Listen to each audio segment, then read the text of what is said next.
Entonces el tiempo es propio. Muchas gracias. Boa tarde a todos, uma alegria recebê-los. Eu tenho aqui um grande propagandista, né? Ele chamou todo mundo para assistir a nossa palestra. Olha que beleza. Todo mundo veio, né? Pensa, né? Mas espero que vocês também tenham vindo para poder escutar a nossa pesquisa. Essa pesquisa tem basicamente 3 meses de existência. Estamos pesquisando esse tema já há 3 meses. Iniciamos no início de março, não é isso? E aí estamos trabalhando, na verdade em fevereiro melhor, e estamos trabalhando arduamente para poder concluir. Já escrevemos quantas páginas, Gil? 23 páginas escritas de material e vamos entregar aqui, se Deus quiser. O tema que nos toca é um tema bastante profundo. Eu não sei se vocês já estudaram, já leram alguma coisa sobre essa temática, ou já pensaram em Daniel como um tipo de Cristo, e como isso se projeta dentro do texto bíblico, se é que se projeta. Então a nossa tarefa nessa tarde vai ser exatamente analisar esse assunto. Há possibilidades, há elementos dentro do texto bíblico para os quais nós podemos abstrair características necessárias para dizermos que Daniel foi ou é um tipo de Cristo, e quais as implicações desse tema para nós hoje como povo remanescente no século XXI, não é? Então nós vamos basicamente trabalhar 2 questões: analisar a hipótese quanto à existência do conceito de tipologia e também analisar as suas implicações. É interessante observar que Daniel foi para a Babilônia com quantos anos de idade? 17. Em torno de 17 para 18 anos, né? Ele era um jovem, extremamente jovem. Ele tinha a mesma idade que José quando foi vendido para o Egito pelos seus irmãos. Então ele vai como um jovem, ele permanece jovem naquele contexto, não é? E ele de fato se torna um grande exemplo, modelo, né? Hoje até o pastor Adolfo falou da modelagem, um dos temas bastante desafiadores, e que a palavra de Deus está repleta de grandes e bons exemplos para nós cristãos do século XXI. Então eu vou passar aqui os momentos para o meu amigo Gil, que vai trabalhar a temática. Obrigado por estar aqui. Vocês vão ouvir um português um pouco francisado, então eu peço atenção extrema ao meu sotaque. Começamos com essa pesquisa e os resultados. Vocês podem ver aqui a estrutura que a gente vai seguir: o estudo contextual e exegético de Daniel. Daniel era um tipo de Cristo? Essa pergunta fundamental será respondida através de 3 passos ou parâmetros: correspondência histórica e temática, correspondência linguística e eventos sequenciais, o papel de Daniel na narrativa histórico-redentiva e acabando com as implicações para nós remanescentes do século XXI.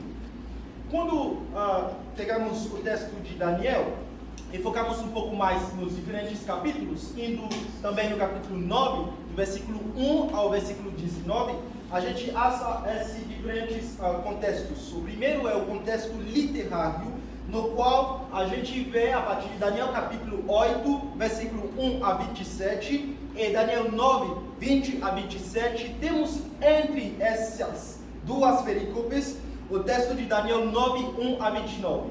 Então, Daniel 8, ele fala de uma visão, Daniel 9, 20, ele fala da outra visão com Gabriel, e no meio a gente tem essa oração. O texto nos faz lembrar também os textos de Jeremias 25 e 29, ele fala da profecia de Jeremias que ele estudou em Daniel capítulo 9, e também nos faz lembrar Levíticos 26, as promessas do Senhor.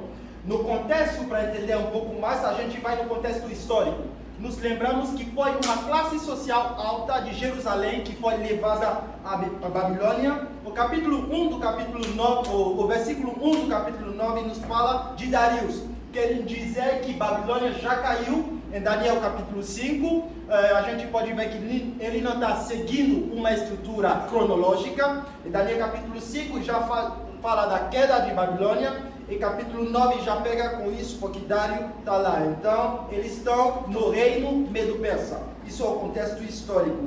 Isso nos faz entender que a gente está falando aqui dos 70 anos que vão já se cumprir. Infelizmente, eles estão ainda em Jerusalém. Para entender por que eles estão ainda em Jerusalém, porque Babilônia já caiu, Medo-Persa já está entronizado, e os 70 anos estão se cumprindo, e a situação não está mudando, Daniel, no versículo 1 do capítulo 9, volta a Jeremias 25, 26 e 29, para estudar e entender o que está acontecendo de fato. No contexto gramatical desse estudo, descobrimos 3 pontos chaves.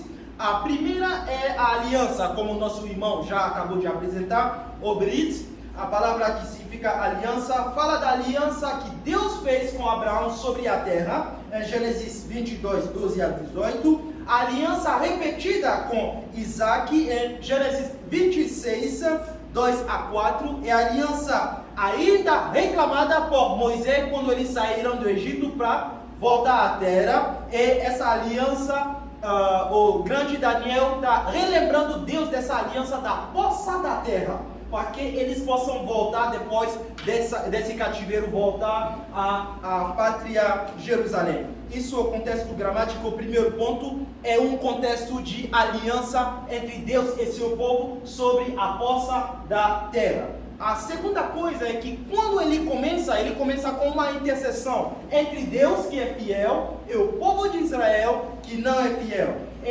A gente destaca aqui a partícula vav, que é uma partícula de adição. Ele está adicionando aqui o pecado de Israel. Ele fala de iniquidade, transgressões, maldade, rebelião, abandono da parte de Deus. Ele coloca aqui a outra partícula nu, que é a primeira pessoa do plural em hebraico, para dizer que ele faz parte desses pecados do seu povo. Fazendo isso, Daniel está se incluindo aqui dentro da situação que está acontecendo. Esses pontos são os pontos gramaticais que saltamos aqui. E a mensagem que isso traz é que Daniel se coloca como um intercessor dentro dessa aliança quebrada, cativeiro em Babilônia. Devemos voltar e a situação não está mudando. Eu, Daniel, me coloco na brecha para interceder por meu povo. Esse é o contexto que estamos vendo aqui. E nosso pioneiro, como alguns podem reconhecer, o Askel, falou: perante o Pai temos um mesmo Cristo, que suportou as nossas tristezas e carregou as nossas dores, que o seu próprio revelou os nossos pecados no seu próprio corpo. Daniel era um representante de Cristo e tinha vivido tão perto de Deus, que o conhecia tão intimamente, que o Espírito que distinguia Cristo de todos os outros se manifestava também em quem? Em Daniel. Então, a pergunta que surge dessa afirmação é: Daniel era um tipo de Cristo?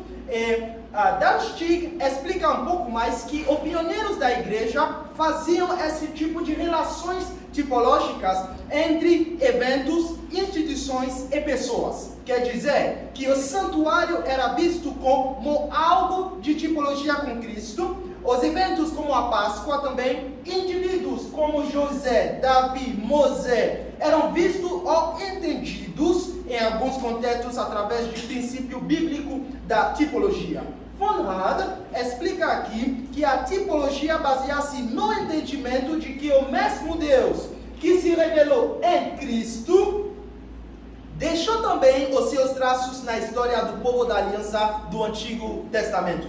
Então, é uma coisa que está se desenvolvendo, e Deus que se manifesta em Cristo já tem traços antes de Cristo se manifestar. A pergunta central é: será que Daniel era de fato um tipo de Cristo? Estudando um pouco mais a tipologia bíblica, a gente descobre que tem três correntes de pensamentos, ou se vocês quiserem, 3 escolas de pensamentos. A primeira é aqueles que defendem o princípio de John March. John March é aquele estudioso que fala que se a palavra tipos, que quer dizer tipologia, ou se a expressão para que se cumprisse as escrituras não aparece dentro do texto, não há tipologia. A segunda escola de pensamento pensa que Deus nos deu sabedoria, parâmetros para detectar e achar tipos na Bíblia, entre o Antigo Testamento e o Novo Testamento. Isso é a escola de Patrick Fairbairn. A última escola de pensamento pensa que qualquer coisa pode ser uma tipologia de Cristo. O santuário pode ter uma relação com os intestinos, a cabeça e outras coisas, são um pouco mais liberais. E Mendieta fez um estudo descobrindo que na igreja adventista temos também essas 3 escolas de pensamentos também. Tipologia fechada quer dizer que se não tiver ou houver a palavra tipos no texto, não há tipologia fechada. Tipologia controlada, onde temos Hazel, Murdoch, Larondel, alguns de vocês conhecem, e Davidson, que apresentou ontem, falando de uma tipologia controlada na qual, mesmo se não houver a palavra tipos ou a expressão para que se cumprisse, podemos com a sabedoria divina detectar algumas pessoas que têm tipologia com Cristo.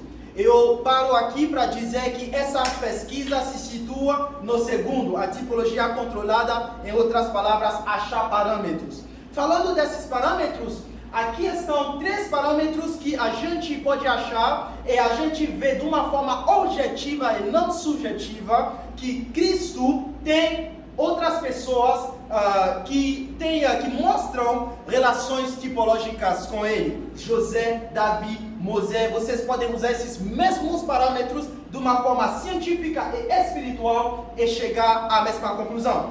A primeira é a correspondência histórica e temática, na qual vemos que o tipo e o antitipo têm alguns eventos históricos paralelos. Aqui a gente vê que, primeiro, eles se enfrentaram à tentação alimentar em condições probantes e venceram. Daniel e Jesus, Daniel 1:8, Mateus 1:4. 2. Ambos são dotados de uma sabedoria incomum por Deus. Daniel 1:5, 6, e Jesus também, em Mateus 13, Lucas 2. 3. O seu estilo de vida foi marcado pela oração. A vida de Daniel e a vida de Jesus, sem discussão, podem mostrar esse fato. 4. Revelar o mistério do reino e da sua vida é a sua mensagem principal. É Jesus revelar o mistério e Daniel também revelar o mistério do reino. Daniel 2, 7-12, Marcos 4, Mateus 24 e 25, como o nosso professor apresentou o primeiro dia. 5. Em detrimento das suas vidas, eles estão prontos para salvar outras pessoas. Vemos isso como Daniel estava pronto a falar ao chefe dos satrapas a parar um pouco. Ele iria orar a Deus, colocar a sua vida no lugar dos outros.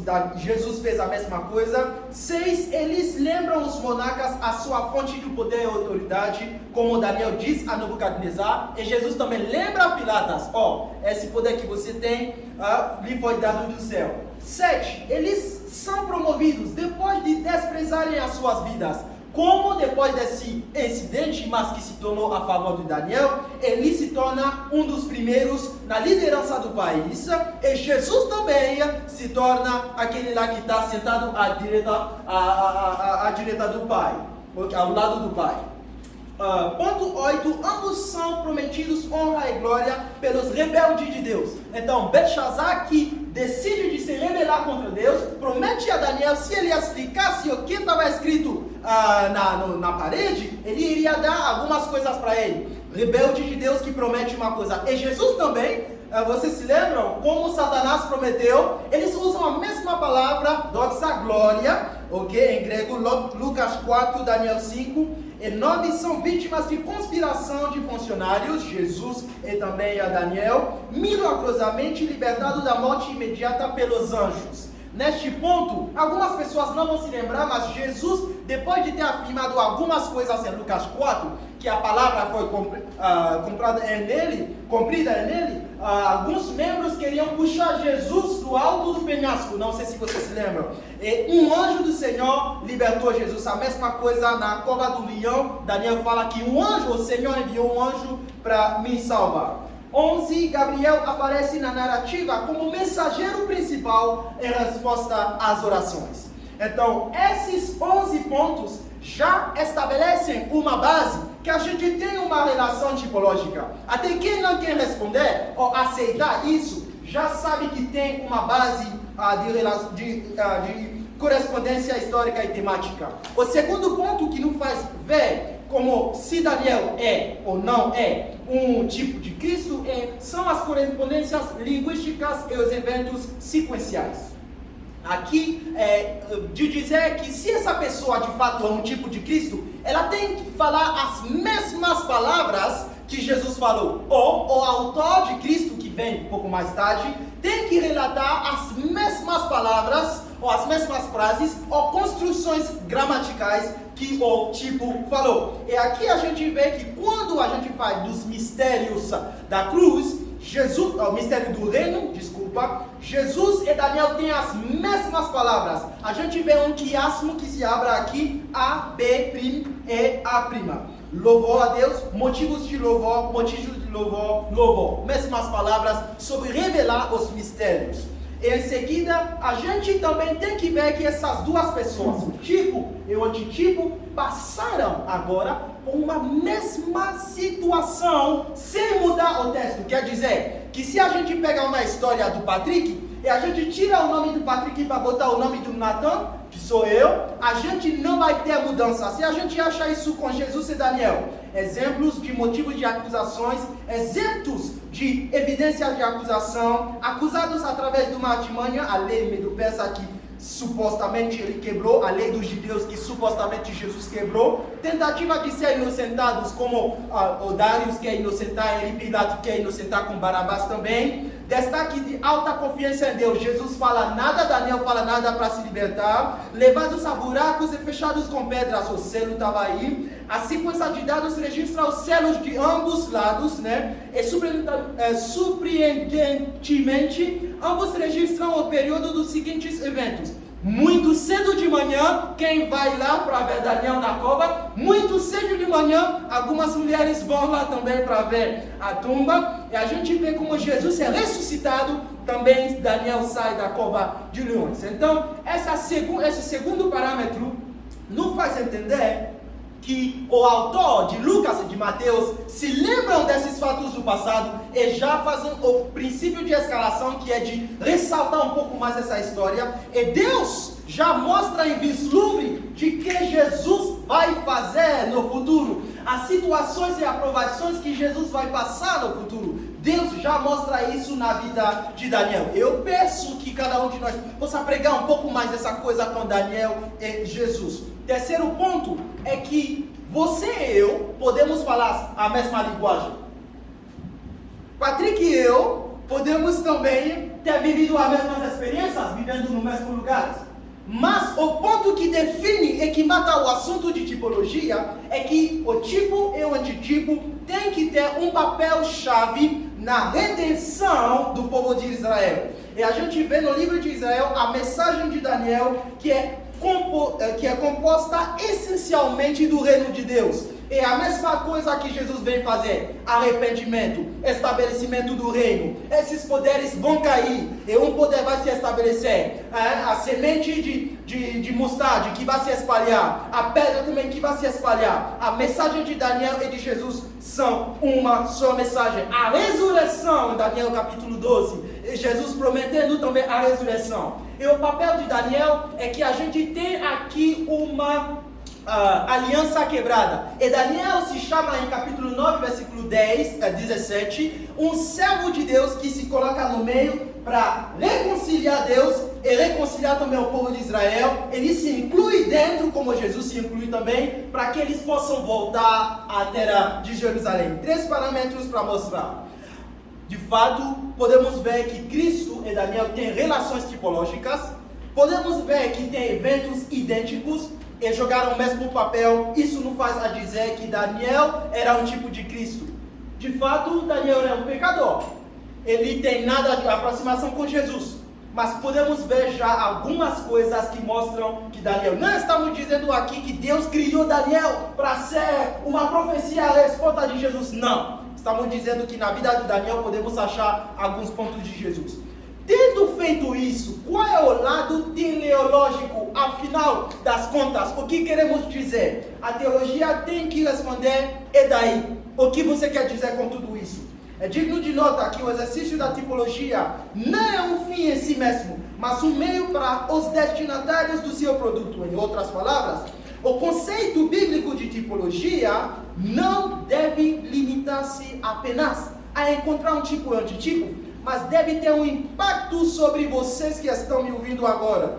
Deixa claro que o ponto principal deve ser o querigma, a pregação do Evangelho.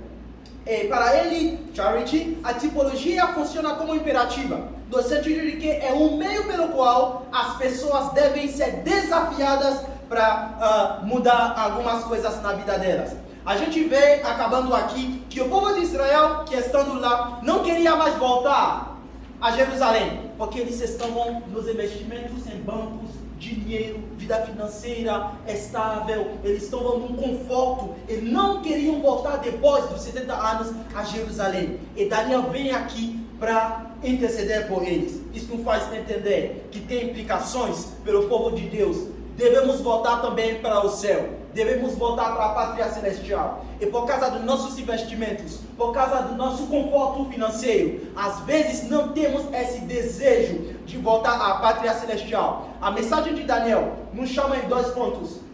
Devemos nos preparar para voltar. Devemos interceder pelo povo de Deus, o remanescente que não está com essa mentalidade de sair desse conforto e voltar à terra celestial. E cada um de nós devemos estudar as profecias para entender os tempos nos quais estamos. Obrigado pela atenção.